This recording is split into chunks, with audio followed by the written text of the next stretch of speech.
Hello, बोलो। अस्सलाम वालेकुम। वालेकुम अस्सलाम। हाँ जी, अभी वालेकुम अस्सलाम। जी, वेलकम बैक। अच्छा, आपने क्वेश्चन किया था पैराडाइम का, बताऊं रिसर्च पैराडाइम का। तो आप जो हो रही है स्लाइड जिस पे लिखा हुआ what is paradigm? Yes sir. Yes sir. Okay, let me clear it what we mean from paradigm. A typical example or pattern of something is known as a paradigm or model, and a theory or group of ideas about how something should be done, made or thought. That is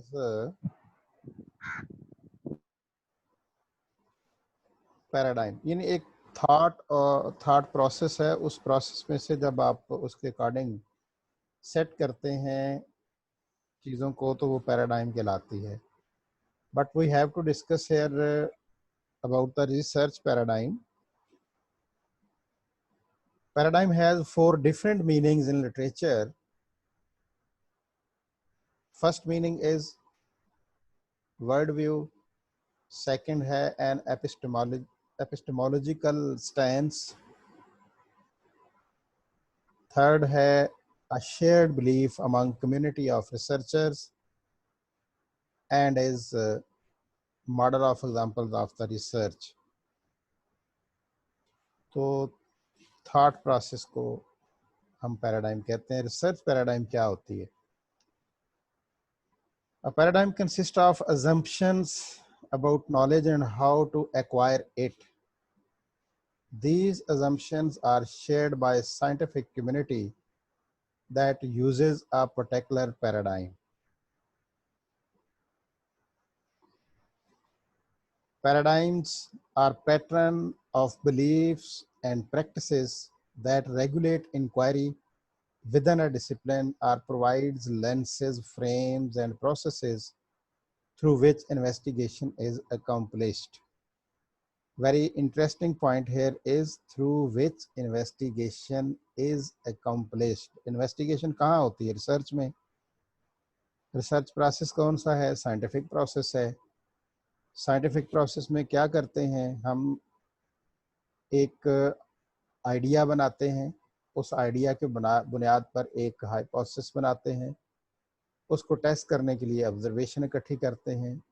ये जो observation होती है ये data होता है। इस data की बुनियाद पर, इस डाटा की बुनियाद पर को हम एनालाइज करते हैं और वो सब के साथ हम शेयर करते हैं। तो बेसिकली बात चलती है फिर कि वो जो जिस तरह भी किसी ने आप में से हाईलाइट किया था, तो जो इन्वेस्टिगेशन हम कंप्लीट करने जा रहे हैं, जिसके थ्रू हमें लोगों के साथ वो रिजल्ट शेयर करना है, वो हमें देखना है कि उसका तरीक़ाकार अडॉप्ट क्या किया गया होगा। अभी लफ्ज़ यूज़ हुआ था पीछे एपिस्टेमोलॉजी। बेसिकली वो कौन सी फ़िलॉसफी है जिसकी बुनियाद पर हम जो रिसर्च कंडक्ट कर रहे हैं उस रिसर्च का डिज़ाइन हम बनाएंगे। तो इल्मी एतबार से या रिसर्च के एतबार से या पैराडाइम के हवाले से फ़िलॉसफी की जो टाइप्स हैं वो 3 हैं। नंबर 1 एपिस्टेमोलॉजी, कि नेचर ऑफ नॉलेज क्या होगा और सोर्सेज ऑफ नॉलेज क्या होंगे। फॉर एग्जांपल, अभी जो मैंने प्रीवियस सेशन में एक टाइटल बोला था कि हिंड्रेंसेस फेस्ड बाय, वहाँ वैसे मैंने प्रॉब्लम बोला था, hindrances faced by MPhil English linguistic students towards online mid term examination eight Minhaj university Lahore. तो अब देखो यहाँ पे सोर्स ऑफ इंफॉर्मेशन क्या होगा, एपिस्टेमोलॉजिकल अप्रोच क्या हो सकती है? डाटा कलेक्शन ही होगा ना, इंफॉर्मेशन आप लेंगे लोगों से। वो जो आप इंफॉर्मेशन लेंगे वो उसकी बुनियाद क्या होगी? क्या वो साइंटिफिक तरज की आपने इंफॉर्मेशन लेनी है? यस। आपने एक एम्पिरिकल डाटा इकट्ठा करना है। लोगों ने अपनी आंखों से इस सिस्टम को देखना है या देखा होगा, अपने माइंड से समझा होगा। ऑनलाइन सिस्टम में उन्होंने अपने हाथों से कुछ चीज़ें टाइप की थी और फिजिकली वो इन्वॉल्व थे। तो all 5 senses are some out of those senses जिनको हम एम्पिरिकल सोर्सेज ऑफ नॉलेज कहते हैं कि डाटा कलेक्टेड और information collected through 5 senses is known as the empirical evidence. तो एम्पिरिकल के लफ्ज के साथ आप ISM लगाएं तो this becomes the empiricism, that is the philosophy. अब इसकी बुनियाद क्या है? इसमें हमारे यहाँ नेचर ऑफ नॉलेज इसने हमें क्लियरिटी के साथ बता दिया, बड़ा क्लियर कर दिया कि ये इन्वेस्टिगेशन कंप्लीट करने के लिए, टू अकम्प्लिश दिस इन्वेस्टिगेशन, हमें कौन सा फ्रेम, कौन सा प्रोसेस, कौन से लेंसेज चाहिए। तो वो हमें एम्पिरिकल नॉलेज चाहिए। एम्पिरिकल नॉलेज हमें कौन प्रोवाइड कर रही है? फिलॉसफी की कौन सी branch? Epistemology. So research paradigm for this type of research will be based on empirical knowledge and empiricism। और जनरल फिलोसफीज की हम बात करें तो एम्पिरिसिज्म बेस कर रहा है एपिस्टेमोलॉजी पे। ये एपिस्टेमोलॉजी की एक ब्रांच है आगे। सो this is positivist approach, positivism भी कह सकते हो। तो पॉजिटिविस्ट अप्रोच या पॉजिटिविज्म जो है वो, उसकी अभी जो मैं एग्जांपल की बात कर रहा हूँ और बहुत सारी हैं, तो वो ये कहता है कि रियल वैल्यूज़ आपने लेनी है, सही वाली इंफॉर्मेशन लेनी है, फर्स्ट हैंड इंफॉर्मेशन लेनी है, प्राइमरी इंफॉर्मेशन लेनी है। तो वो जो फर्स्ट हैंड या प्राइमरी इंफॉर्मेशन हम ले रहे हैं वो प्राइमरी डाटा है। वो वैल्यूज़, नंबर्स, फिगर्स जो भी आपकी उनकी लोगों से राय ले रहे हो थ्रू क्वेश्चन इकट्ठा करके उसको आप एनालाइज करके रिजल्ट सामने लाओगे। तो अब इसके अंदर जो आप इंस्ट्रूमेंट यूज़ करोगे उसके स्टेटमेंट्स जो हैं वो भी इसी सोर्स ऑफ इंफॉर्मेशन पे बुनियाद करती होंगी। उसकी फ़िलॉसफी भी जो है वो एम्पिरिकल होगी। आप बातें करोगे, इसके अंदर जो क्वेश्चंस बनाओगे वो एग्जैक्ट फैक्ट्स एंड फिगर्स बताएंगे। जब जो एग्जैक्ट फैक्ट्स एंड फिगर बताता है जो वेरिएबल, वो कौन सा उसका लेवल आता है वेरिएबल का? Ratio level of measurement. कहीं हमने पढ़े हैं ना levels of measurement, nominal, interval और रेशियो। नॉमिनल, इंटरवल, ऑर्डिनल और रेशियो। बात मेरी फॉलो कर रहे हैं आप लोग? तो देखो ये सिर्फ एक फिलॉसफी की बुनियाद पर हम उस जगह पहुंच गए जो आगे सारा प्रोसीजर इस्तेमाल हम करने जा रहे हैं। जी नईमुर रहमान। सर मुझे ये पूछना था, ये चीजें तो हम अगर स्लाइड से अगर आप ये समझना है तो लेक्चर्स वगैरह भी सुनते हैं और उधर गूगल वगैरह से भी हम इसको कर लेते हैं। अगर पेपर में क्वेश्चन आए तो हम किसी और सोर्स से भी हम लिख सकते हैं ना सर? बिल्कुल लिख सकते हैं, लेकिन उसकी जो टर्मिनोलॉजी है ना वो आप चेंज नहीं कर सकते। वो तो ठीक है सर, वो सोर्स चेंज होगा या उधर से हम कर लें।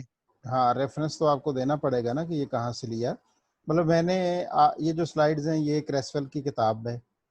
क्रेसवेल ने पैराडाइम को इस तरह डिफाइन किया है। अब फर्ज करें आपने और सोर्स लिया, वो है सोर्स में क्या राना मोहम्मद ज़ुबैर ने कोई बात की हुई है। आई डोंट थिंक जो रिसर्च पैराडाइम की बात जो डेप्थ है उसको कोई चेंज कर सकेगा। कीवर्ड्स और टर्मिनोलॉजी सेम रहेगी, वो बदल नहीं सकता कोई। तो कीवर्ड और टर्मिनोलॉजी वही हो तो कोई इतराज नहीं है, कोई मसला नहीं है।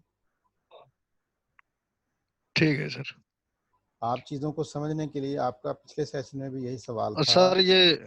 सर ये फिर एक दूसरी बात सर, जिस तरह आपने असाइनमेंट बनाए थे, हाइपोथेसिस डेवलप किया था, रिसर्च ऑब्जेक्टिव्स हमने बनाए थे, क्या क्वेश्चन उसी टाइप के बनेंगे या डिफाइन या इस तरह के बनेंगे?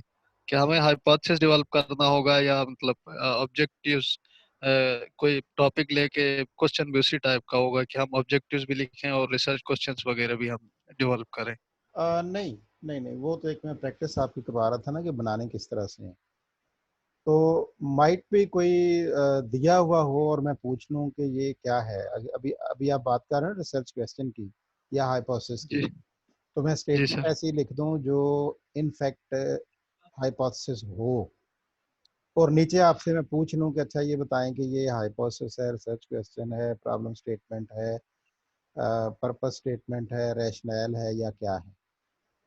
या इस तरह सर वेरिएबल्स की जो बात है वहाँ पे हम उधर उस स्टेटमेंट में वेरिएबल्स, डिपेंडेंट इंडिपेंडेंट वेरिएबल्स वहाँ पे ऑलरेडी मेंशन हो और हमसे कहा जाए कि यहाँ से वेरिएबल्स और इंडिपेंडेंट कौन से हैं, डिपेंडेंट कौन से हैं, तो एलाबोरेट करें। यस, तो ये क्वेश्चन। हो सकता है, यस सर। हो सकता है, बिल्कुल हो सकता है।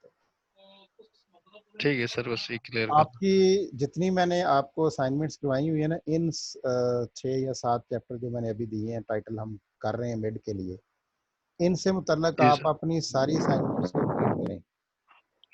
वो भी आपको जी फायदा सर। देंगी, आपको फायदा देंगी, क्योंकि जो सर मैंने हमें वो आपकी वो बात भी याद है ना सर, जिस एरिया पे ज्यादा फोकस होता है वो हो जाए, वो शायद एग्जाम में भी हो। नहीं नहीं, स्टूडेंट हमेशा अच्छा ऑब्जर्वर होता है और बड़ा चालाक होता है, तो बिल्कुल ठीक है, आई एग्री विद दिस। आप जरूर उसको जहन में रखें, वो इसी वक्त के लिए सर कर। मैं भी ये सोच रहा हूँ सर, ये स्लाइड्स वो टॉपिक हमें समझ आ जाए और हमें बाकी प्रैक्टिकल काम आ जाए, तो हाँ, इसलिए मैं असाइनमेंट को लेके आ रहा हूँ सर। बिल्कुल आप उन असाइनमेंट्स को जहन में रखें। मैंने उन्हें कवर किया है, सारी की सारी आप रिपीट करें, रिवाइज करें, ताकि आप रिफ्रेश हो जाए। Okay sir, thank you. हाँ, बिल्कुल ऐसे ही। अच्छा, तो पैराडाइम की हम बात जब कर रहे थे, तो मैं यहाँ ये पहुंचा था कि आपका जो रिसर्च इंस्ट्रूमेंट है वो भी सोर्स ऑफ नॉलेज और टाइप ऑफ नॉलेज की बुनियाद पर बन रहा है। तो इन ये जो लेंस, फ्रेम्स और प्रोसेसेस की बात हो रही है, यही है ना कि प्रोसेस कौन सा अडॉप्ट हम कर रहे हैं, किस लेंस से उसको देख रहे हैं, फ्रेम कौन सा हम कर रहे हैं to investigate the accomplishment of the investigation. तो अब ये जो अभी मैंने एग्जांपल पीछे लेके चल रहा था, ये थी बेसिकली एम्पेरिसिज्म की, एम्पिरिकल डाटा की, data based on 5 senses. 5 senses क्या होती हैं, ये साइंटिफिक मेथड होता है। इन अ नटशेल इसको मैं सम अप करूं तो इसको मैं क्वांटिटेटिव रिसर्च कहूँगा। तो इसके पीछे, क्वांटिटेटिव रिसर्च के पीछे जो जितनी बातें मैंने की, वो फिलॉसफी कौन सी बन रही है, एम्पिरिकल नॉलेज की, यानी एपिस्टेमोलॉजी की। तो दैट मीन इस अप्रोच को, इस पैराडाइम को हम पॉजिटिविस्ट अप्रोच कहते हैं। पॉजिटिविस्ट अप्रोच के अंदर ट्रू बातें, क्लियर कट बातें करते हैं, वैल्यूज को एग्जैक्ट हम प्रोड्यूस करते हैं। तो वैल्यूज एग्जैक्ट को मेजर करने के लिए मैंने बताया था ना कि हम लेवल ऑफ मेजरमेंट 4 इस्तेमाल करते हैं। अपना नॉमिनल, इंटरवल, ऑर्डिनल और रेशियो लेवल ऑफ मेजरमेंट। मसलन उसमें वेरिएबल था एज थी, तो एज एग्जैक्ट साल, महीने, दिन, घंटे, मिनट, सेकंड तक मेजर की जा सकती है। इस तरह किसी की हाइट है या एक्सपीरियंस है इन ईयर्स, वो भी मेजर किया जा सकता है। तो जब ये चीज़ें इस तरह मेजर कर सकते हैं, कर रहे हैं, तो इसका मतलब है कि हम पॉजिटिविस्ट अप्रोच की तरफ चल रहे हैं, या वर्स वर्सा। इसको पीछे चले जाएं कि जी पॉजिटिविस्ट अप्रोच क्या होती है, जिसमें एग्जैक्ट चीज़ों को correctly in true letter and spirit हम मेजर कर सकते हैं, अज्यूम नहीं करते। So this is the foundation of paradigm and of the research paradigm. Accordingly when you go for narrative, narration के पैराग्राफ पढ़ना है, उसमें से कोई कीवर्ड, की पॉइंट या कोई सेंस उसकी हाईलाइट करनी है, ना सिंगल सेंटेंस और टू, तो वो जो पैराडाइम होती है ये वो पोस्ट पॉजिटिविज्म होता है, उसे हम क्वालिटेटिव कहते हैं, रिसर्च की ज़बान में क्वालिटेटिव उसको बोलते हैं। और एक थर्ड पैराडाइम है जब इन दोनों को मिक्सअप करते हैं। मिक्सअप हम करते हैं इसलिए कि एक को वेट करें दूसरे के साथ, एम्बेडेड कोई एक हो।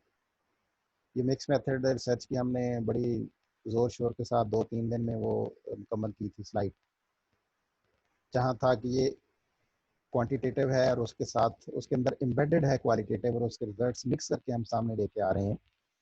तो दैट इज़ प्रैग्मेटिक अप्रोच, और उसको अदरवाइज रिसर्च की ज़बान में हम मिक्स मेथड कहते हैं। तो प्रैग्मेटिक पैराडाइम, पोस्ट पॉजिटिविज्म और पॉजिटिविस्ट अप्रोच या पॉजिटिव पैराडाइम, ये 3 पैराडाइम रिसर्च की लैंग्वेज में इस्तेमाल होती हैं। जी, जिनका सवाल था पैराडाइम पे, बात क्लियर हुई है? हेलो, माइक ऑन करें जी। मेरा आप अपना माइक ऑन करें।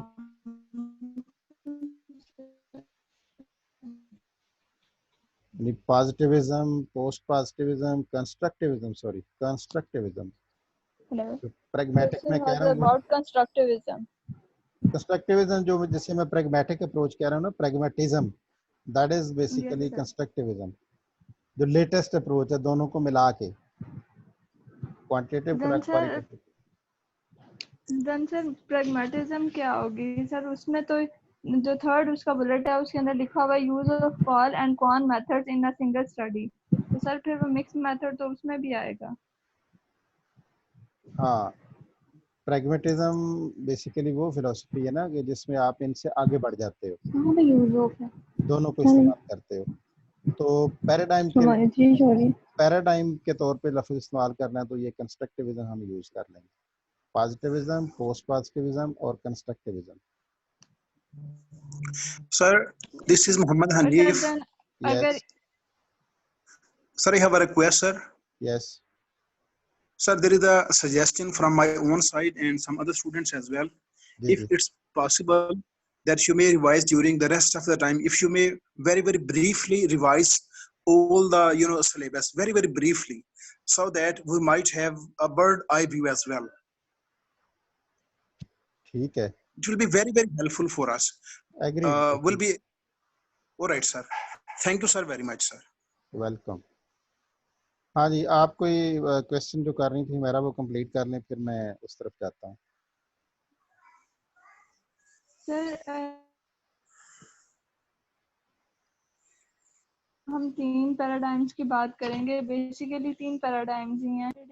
हाँ जो पॉजिटिविज्म है वो क्वांटिटेटिव में आ जाएगा और कंस्ट्रक्टिविज्म जो है मिक्स मेथड में आ जाएगा। लेकिन अगर हम इससे बढ़कर भी बात करेंगे या मिक्स मेथड की बात करेंगे तो सर कंस्ट्रक्टिविज्म और पैराडाइग्मेटिज्म दोनों की बात कर सकते हैं। अच्छा, अभी ये ना हम जो वैल्यूज हैं इनकी तरफ दो तरह से तकसीम होती हैं। एक है बेसिक फिलोसफीज, दूसरी है रिसर्च फिलोसफीज। आवाज आ रही है मेरी जी? सर रिपीट हो रही है आपकी आवाज सर। आवाज आ रही है सभी की आवाज बहुत ज्यादा। सभी की आवाज डबल है। अभी आई डोंट नो अब क्या, मैंने माइक सब के ऑन किए थे, अब मैंने ऑफ किए। तो कोई एक हैंड रेज करे, मुझे बता दे कि क्या हो रहा है। जी सर अब ठीक है आपकी आवाज। अभी ठीक हो गया, चले। तो आप इसको ना जहन में पॉजिटिविस्ट अप्रोच, पोस्ट पॉजिटिविस्ट और कंस्ट्रक्टिविज्म के जहन में रखें। वो बेसिकली अदर 4 फिलोसफीज हैं जो बेसिक फिलोसफीज हैं, जिनकी लेटेस्ट टाइप जो है ना, यानी फिलोसफी की 2 अपनी पैराडाइम हैं। एक है बेसिक अपना बेसिक फिलोसफीज और सेकंड है एजुकेशनल फिलोसफीज। तो ये जो पॉजिटिविज्म, पोस्ट पॉजिटिविज्म और कंस्ट्रक्टिविज्म है, ये रिसर्च फिलोसफीज के हम हवाले से बात कर रहे हैं या एजुकेशनल फिलोसफीज के हवाले से बात करते हैं। जो लफ्ज़ प्रैग्मेटिज्म है वो इसकी बेस है बेसिकली, किस बुनियाद पर कंस्ट्रक्टिविज्म चल रहा है? प्रैग्मेटिज्म की बुनियाद पर। प्रैग्मेटिज्म जो है वो ओरिजिनल फिलॉसफीज की बात है, सिर्फ एजुकेशन की नहीं है। तो उसको अगर आप ना लाएं ज़हन में ज़्यादा तो ठीक है। वो फिर रियलिज्म, आइडियलिज्म और अपना प्रैग्मेटिज्म, उस तरफ हमें जाना पड़ेगा। तो सर और मैं जॉन क्रसवेल की बुक। जी सर। जी मारिया मकसूद। अस्सलाम वालेकुम सर। वालेकुम अस्सलाम। सर मेरा ये आपसे एक क्वेश्चन था कि मैं CMS के ऊपर जो आपने रिकॉर्डेड वीडियोस जो लेक्चर की डाली हुई हैं सर, वो वहाँ पे ना मतलब एरर आ रहा है, वो ओपन नहीं हो रही। तो मतलब वो तैयारी के दौरान थोड़ा सा ना हेल्पफुल हो जाता है। जैसे अभी सर एनएस जो है उन्होंने बोला है कि जैसे कहते हैं आप थोड़ा लेक्चर जो है वो मतलब जो जो स्लाइड्स हैं हमारे मिडटर्म में वो ज़रा आप ब्रीफली समराइज कर देंगे तो वो बहुत अच्छा हो जाएगा, क्योंकि लेक्चर्स हैं वो तो ओपन नहीं हो रहे। आपको और किसने मुझे कहा कि ये लेक्चर, रिसर्च। आपको कैसे पता है ये कि लेक्चर ओपन नहीं हो रहे? सर वो मैंने करके देखा है, इस वजह से वो एरर आ रहा है, जब पता नहीं क्यों। एरर आना ही है ना, वहाँ लिंक दिए हुए मैंने 7। आप जब उसको क्लिक करते हो 7 ये के सर। 7 कॉपी होते हैं, तो 7 इकट्ठे तो नहीं खुलते होते, एरर ही आएगा। वहाँ थोड़ा सा अकल से काम लेना है कि हर ये लिंक सर। को जो HPTT से शुरू होकर आगे एंड होता है, जब दोबारा HPTT का लफ्ज शुरू होता है तो वहाँ तक एक लिंक है, उस अकेले को कॉपी करके आप पेस्ट करें तो खुलेगा। और अब तो मैंने तंग आके आप लोगों के उससे बार बार मैं कह रहा हूँ कि आप लॉगिन हो अपने यूनिवर्सिटी आईडी से, लेकिन सर कोई, मैं उसी से लॉग इन होती हूँ। सुन ले मेरी बात सुन ले, सब लोग अपने ये प्राइवेट से हो रहे हैं। मैंने प्राइवेट को भी एक्सेस दे दिए कि ठीक है जिस मर्जी से लॉगिन हो आपको एक्सेस मिल जाए, लेकिन जब आप क्लिक करते हो तो वो सारे 6-7 इकट्ठे हाईलाइट होते हैं। वो एरर ही आनी है, अकेले को करेंगे तो एरर नहीं आएगी। ये जब मैंने अपलोड किए, मैंने किसी को कहा आपकी क्लास में से कि आप इसको डाउनलोड करें, देखें, क्लिक करें, हुए डाउनलोड हुए, खुले। फिर मैंने वो मैसेज टाइप किया, तो उसको देख लें, मेरा ख्याल है ऐसा इशू नहीं है। तो जी, चलिए सर मैं इस तरह से भी करके देख लेती हूँ, मैंने अकेले के भी करके देखा था। सर जी ये मैंने, रिसर्च पैराडाइम्स जो है ना, इनका बिल्कुल भी नहीं मुझे समझ आ रही है, प्लीज अभी कोई मैंने बात नहीं। फारसी तो नहीं बोली ना, मैंने पूरी बात की। आप क्वेश्चन करें, आपको सर समझ मेरा में आ सर गया है? सर ये हुआ है कि एक्चुअली मेरा कनेक्ट नहीं हो रहा था, तो मैं अभी अभी जो है ना वो एंटर तो हुई फिर हूँ इसमें यहाँ मैं पे, क्या मेरा करूं? इंटरनेट। मैं पिछले 15 मिनट से इसी पे खप रहा हूं, और आपने सिंपल सर कह कोई दिया कि और कुछ भी समझ नहीं आ इसको रही। समराइज कर दे। नहीं, ये तरीका नहीं है कि एक बंदा 15 मिनट से एक बात को गला फाड़ फाड़ के कर रहा हो, और आप 15-20 मिनट बाद उठें सो के और कहें कि वो तो जी बिल्कुल भी समझ नहीं आई। तो सॉरी फॉर दैट, मैं तो ये नहीं कर सकता। सर एक्चुअली मैं क्लास में थी नहीं, मेरा कनेक्ट नहीं तो हो रहा था होना इस था ना, वजह क्लास में से। क्यों नहीं थी? सर इंटरनेट इश्यूज आ रहे थे, कनेक्ट नहीं हो रहा था। जी कोई इन्हें बताए जी क्या है वो, रह देंगी स्लाइड, बाकी यही बात करते रहेंगे। कोई इन्हें बताए। चलिए ठीक है सर, मैं इसको रिकॉर्डिंग में सुन लूंगी, कोई और आप नेक्स्ट स्टार्ट कर दें। Thank you. आप फोकस्ड सवाल करेंगे तो उसका जवाब मिलेगा। टोटल ये कह देना कि जी ये हमें समझ नहीं आई, तो मुझे ओके। मुझे सारी जिंदगी कभी इस सवाल की समझ नहीं आई कि ये क्या सवाल है। आप करें, बात करें ताकि हम आगे चलें। हम फोकस सवाल करें क्या है। नहीं सर वो मैं लेक्चर रिकॉर्डिंग में सुन लूंगी। वो फिर आपका लेक्चर रिकॉर्डिंग खुला ही ना तो आपका ये भी मसला है ना, खुलते नहीं है। तो कल को मैंने कोई ठीक ब्लेम नहीं है। लेना कि जी वो ये नहीं हुआ था, वो नहीं हुआ था। कोई हेल्प करे ओके भाई सर। इनकी, 1-2 मिनट में जल्दी से इन्हें बताएं कि क्या है पैराडाइम्स।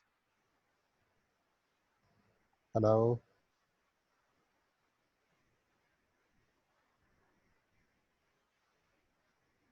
कोई नहीं बताना चाह रहा?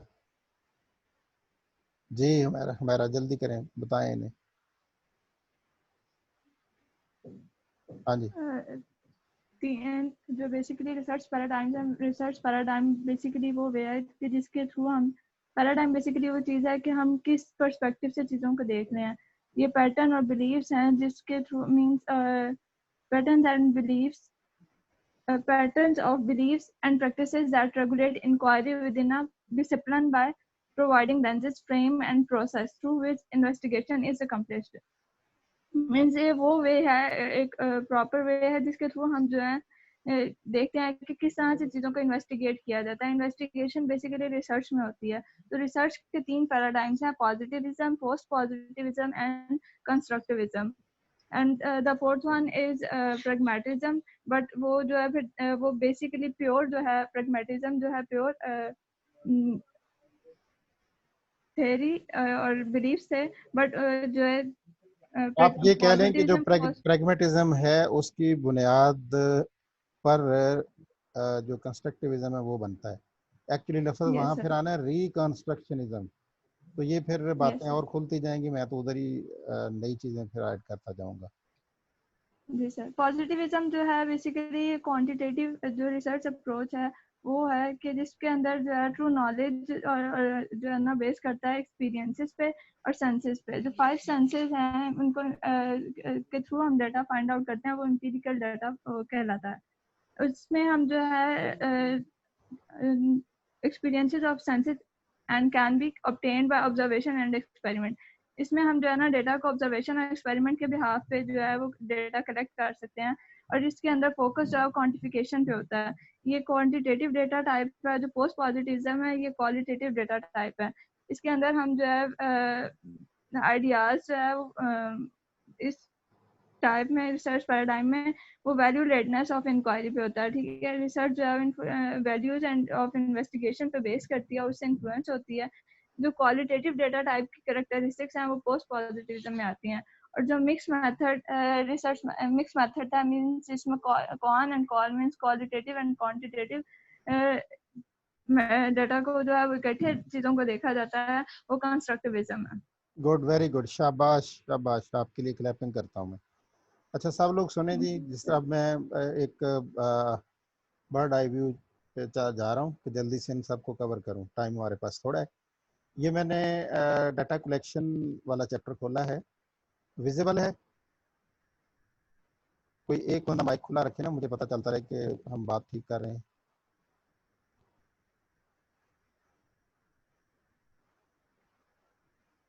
हेलो जी, नहीं आप अपना माइक बंद ना करना। ठीक है सर, विजिबल नहीं है सर, विजिबल आपकी नहीं है? वीडियो चल रही। अच्छा, वीडियो चल रही है सर। डाटा कलेक्शन एक्टिविटीज वाला सामने नहीं आ रहा आपको नजर?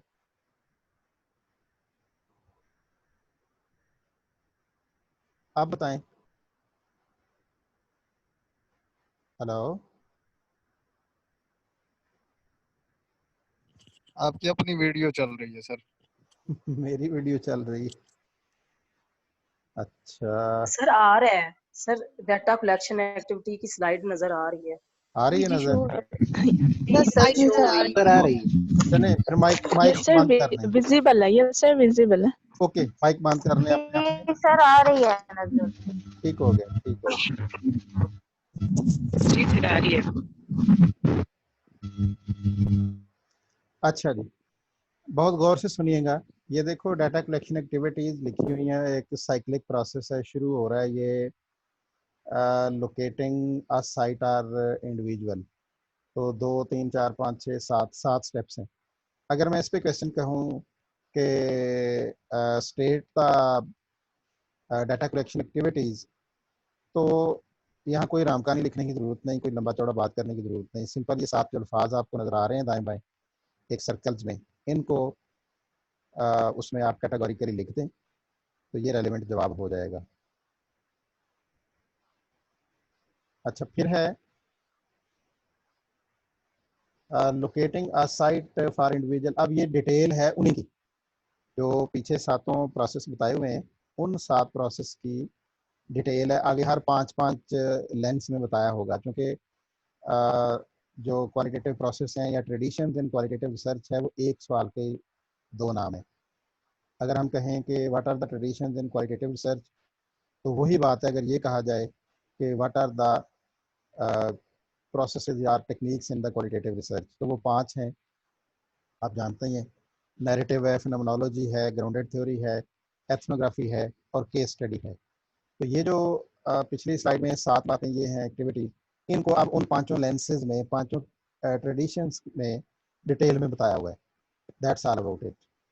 अब अगर मैं मज़ीद जाऊं तो इस पे आ जाते हैं, पैराडाइम्स पे। पैराडाइम्स की बात काफ़ी डिटेल में हो गई कि कंस्ट्रक्टिविज्म, पोस्ट कंस्ट्रक्टिविज्म और सॉरी पॉजिटिविज्म, पोस्ट पॉजिटिविज्म और कंस्ट्रक्टिविज्म है। तो अगर इन पैराडाइम को कंपेयर करना हो तो जो आपको सामने शो हो रहा है, क्वेश्चन है कि कंपैरिजन अमंग द पैराडाइम्स, और ये भी लिखा जा सकता है कि how research paradigms can be compared. तो कंपैरिजन करने के तीन ही तरीके हैं जो इनके सोर्सेज हैं, एंटालॉजी, एपिस्टेमोलॉजी और एक्सियोलॉजी। एपिस्टेमोलॉजी पे मैंने डिटेल में बात की कि इसमें सोर्सेज ऑफ नॉलेज और नेचर ऑफ नॉलेज की बात होती है। और जब हम एंटालॉजी की बात करते हैं तो दैट इज़ अबाउट रियलिटी। तो वो दोनों के करीब रियलिटी कैसी है, पॉजिटिविस्ट की अप्रोच कैसी है, और कंस्ट्रक्टिविज्म जो है वो रियलिटी को क्या कहते हैं। फिर axiology is about the values, aesthetic sense, beliefs, rituals, उनको दोनों अलग अलग कैसे देखते हैं। सिंपल, इसको अगर आप इन तीन ग्राउंड्स की बुनियाद पर वो बता देंगे तो ये इनका कंपैरिजन हो जाएगा। ठीक हो गया। फिर है जी, ये भी ख़त्म हो गया, तीन हमने अभी कर लिए। अब हम चाहते हैं, टाइम बहुत थोड़ा है हमारे पास, टाइम बहुत थोड़ा है। Quantitative method, research method, research design, research questions. चलो मैं इसको जल्दी से अब करता हूँ go to quantitative research methods पे आ जाएं।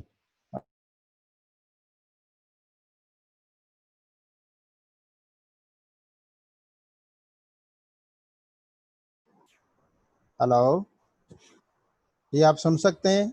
माइक बंद हो गया था मेरा। Yes, sir, we can listen you. Okay, तो क्वांटिटेटिव रिसर्च मेथड्स की बात करते हैं तो ये 5 मैंने मेथड आपको बताए थे, जिसमें एक्सपेरिमेंटल था, और एक्सपेरिमेंटल की आगे हमने ये सीरीज़ पढ़ी थी जिसमें ये टर्मिनोलॉजी थी कि OXRECM किसके लिए स्टैंड करता है, इससे क्या बनता है, और ये कहाँ इस्तेमाल होती है टर्मिनोलॉजी, एक्सपेरिमेंटल डिज़ाइन में होती है। अच्छा, जहाँ तक ये इन इक्वेशंस का तल्लक है तो मैं ये पेपर में नहीं पूछूंगा कि मुझे इक्वेशंस बना के दें एक्सपेरिमेंटल डिज़ाइन की या उनकी। ठीक हो गया। आगे जी आप सर। आ जाएं कोरिलेशनल डिज़ाइन पे। तो नेचर क्या है इसकी, ये 3 पॉइंट्स लिखे हुए कोरिलेशनल डिज़ाइन के, कि ये एसोसिएशन होती है, रिलेशनशिप डेवलप करता है। इस तरह ये डाटा के डिफरेंट सेट्स हैं, तो ये मैं नहीं पूछने वाला पेपर में कि मुझे डाटा सेट्स बताएं। हाँ, पर्पस क्या है कोरिलेशनल सर्च का, ये क्वेश्चन बन सकता है। इसके 3 आंसर्स आगे आपको नज़र आ रहे हैं। एग्जांपल्स मैंने नहीं पूछनी, नहीं देनी, क्योंकि मैंने पहले भी बता दिया आप लोगों को।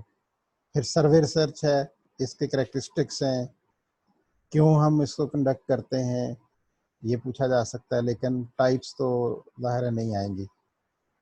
अकॉर्डिंगली करेक्टरिस्टिक्स ऑफ ये population, target population, sampling frame and ये क्या होता है।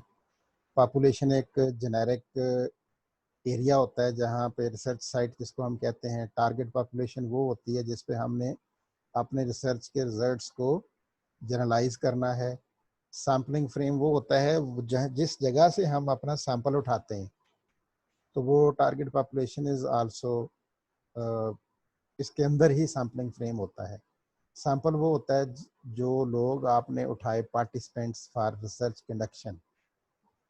और फिर अगेन ये एडवांटेज डिसएडवांटेजेस, तो ये एक है कि how to improve response rate. किस चीज़ का रिस्पांस रेट, वो जो डाटा आपने कलेक्ट करना था, आपने फील्ड में भेजा लोगों को कि ये क्वेश्चनर फिल कर दें, तो उसकी एक मैंने बताई हुई है कि सर्टन रेट होना चाहिए, 70% से ज़्यादा आपकी कलेक्शन होनी चाहिए। पहली दफ़ा आपने किया तो 50% आपका रिजल्ट आया, लेकिन आपको चाहिए 70%। कैसे 70% तक पहुँचेंगे, ये वो तरीक़ाकार है। तो ये बड़े आम से हैं, इतने कोई हार्ड साइंस नहीं है। इन सब को गौर से देख लेंगे कैसे कैसे इम्प्रूव हम कर सकते हैं। ठीक हो गया। अच्छा, डिज़ाइन पे बात हो गई, अब हम पैराडाइम पे भी बात हो गई। रिसर्च क्वेश्चन इन लिंग्विस्टिक्स पे आ जाते हैं। तो ये पहले शुरू वाले 2-3 हफ्तों में मैंने इसको बहुत फोकस करके इसी में से मल्टीपल असाइनमेंट्स आपको दी हुई हैं कि ये करें, ये करें, ये करें, स्टेटमेंट क्या होती है, मेजर जो इस पे मैंने अभी फर्स्ट सेशन में बात भी की, किसी ने सवाल किया था तो जब मैंने कहा कि इसके 5 कंपोनेंट्स होते हैं स्टेटमेंट के, रिसर्च क्वेश्चन के, हाइपोथेसिस के, पर्पस स्टेटमेंट के, उसमें independent, dependent variable, mediating variable, research site और रिसर्च पार्टिसिपेंट्स का होना ज़रूरी है। तो ये क्या करता है, इसका वजह क्या होती, क्यों इसको हम लिखते हैं स्टेटमेंट्स को, कि ये मेजर स्नैपशॉट्स पे बात करते हैं बेसिकली। इनको आप देख लें, वेरिएबल्स पे भी हमारी बड़ी डिटेल में बात हुई, एग्जांपल्स ऑफ वेरिएबल्स मैंने अभी भी दी, वेट, हाइट वगैरह वगैरह। फिर इनकी टाइप्स हैं वेरिएबल्स की, कैटेगोरिकल, कंफाउंडिंग, तो continuous variable, independent, dependent variable. तो दैट इज़ ऑल अबाउट। फिर क्वेश्चन, अभी आप में से किसी ने कहा था कि जी वो कैसे लिखा जा सकता है, तो मैंने कहा कि क्वेश्चन लिख के, फॉर एग्जांपल ये एक एग्जांपल लिखी हुई है, तो ये पूछा जा सकता है जी आप बताइए कि ये पर्पस स्टेटमेंट है, रिसर्च क्वेश्चन है, हाइपोथेसिस है या रिसर्च स्टेटमेंट है। तो वो 5 चीज़ें अगर इसके अंदर हैं तो आप इसका नाम दे सकते हैं, नहीं आपको पता तो नहीं दे सकते। तो that is all about this. Hypothesis को हम कैसे लिखते हैं और इसकी इक्वेशन क्या है, आप सब ने इस पे असाइनमेंट की हुई है, जमा कराया हुआ है कि नल हाइपोथेसिस लिखना हो तो μ1 इज इक्वल टू μ2, और अगर अल्टरनेटिव या रिसर्च हाइपोथेसिस लिखना हो तो μ1 इज नॉट इक्वल टू μ2। इसका मतलब है ये नल हाइपोथेसिस है। ठीक है जी, तो अब पीछे और क्या रह गया है? मोहम्मद हनीफ बताएं क्या रह गया है?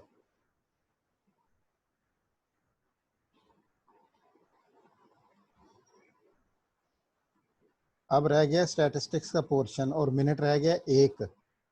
या तो आप दोबारा आ जाएं तो मैं वो भी कर देता हूँ। जो स्लाइड्स है ना डिस्क्रिप्टिव स्टैटिस्टिक्स वाली और पर्पस ऑफ डाटा एनालिसिस वाली, ये बच रही हैं, बाकी तो मैंने कर दिया कवर। तो Yes, sir.